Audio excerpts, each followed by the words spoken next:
अस्सलाम वालेकुम व्यूअर्स, कैसे हैं आप? उम्मीद है कि आप खैरियत से होंगे।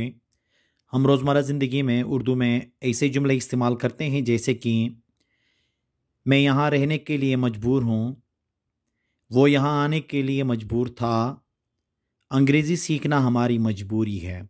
अब इसमें देखें, मजबूर हूँ, मजबूर था, मजबूरी है, तो ये टर्म्स इस्तेमाल हो गए हैं।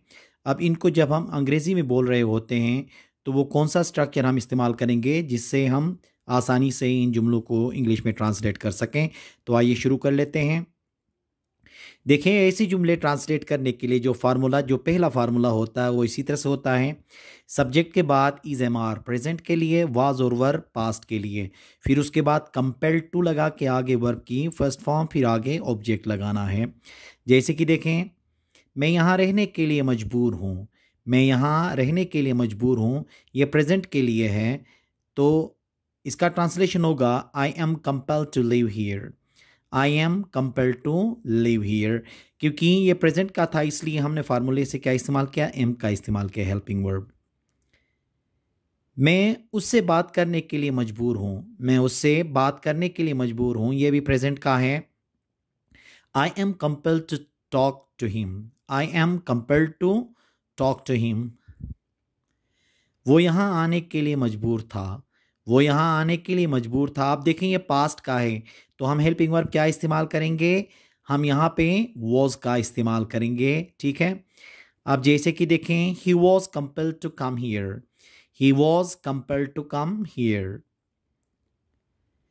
मैं वहाँ काम करने के लिए मजबूर था, मैं वहाँ काम करने के लिए मजबूर था, ये भी पास्ट के लिए है, तो क्या होगा, I was compelled to work there. I was compelled to work there.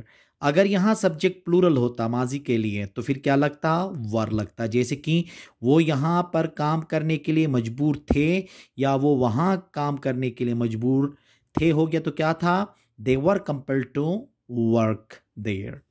ठीक है। तो ये पहला तरीका इस तरह से है। इसका जो दूसरा तरीका है, यही जुमले जो होते हैं इनको ट्रांसलेट करने के वो ये होते हैं। देखें, सबसे पहले इट इज़ लगा लिया, फिर उसके बाद my, your, his, her, their, our, compulsion to करके वर्ब का फर्स्ट फॉर्म लगाते हैं, फिर ऑब्जेक्ट। मतलब मेरी मजबूरी है, आपकी मजबूरी है, उनकी मजबूरी है, ये जब आएंगे तो फिर यहाँ पे क्या होगा, माई, यूर, हीज, ये एजेक्टिव्स यहाँ पे लग जाएंगे। ठीक है ना, पॉजेसिव एजेक्टिव्स। अब जैसे कि देखें यहाँ पे, यहाँ काम करना मेरी मजबूरी है, यहाँ काम करना मेरी मजबूरी है। It is my compulsion to work here, it is my compulsion to work here. अंग्रेज़ी सीखना हमारी मजबूरी है, अंग्रेज़ी सीखना हमारी मजबूरी है। It's our compulsion to learn English, it's our compulsion to learn English. ठीक है। अब इसी तरह देखें, यहाँ ठहरना उसकी मजबूरी है, यहाँ ठहरना उसकी मजबूरी है। It is his compulsion to stay here, it is his compulsion to stay here. यहाँ पे माई का मतलब मेरी, यूर आपका, हिज, हर, ये जो चीज़ें हैं इनके साथ हम क्या लगाएंगे, कंपल्शन टू लगा के फिर आगे वर्ब की फर्स्ट फॉर्म इस्तेमाल करेंगे, फिर आगे जो भी अदर वर्ड्स जो होंगे उनको हम मेंशन करेंगे। तो ये जो जुमले हैं, मजबूरी के जो जुमले हैं, ये अक्सर हम इस्तेमाल कर रहे होते हैं जब हम इंग्लिश में इनको बोलना हो हमें, तो फिर हम इन दोनों फार्मूलों से कोई सा भी एक फार्मूला हम इस्तेमाल करके इन जुमलों को इंग्लिश में आसानी से ट्रांसलेट कर सकते हैं। उम्मीद है कि आज का ये लेक्चर आपको पसंद आया होगा। Thank you very much.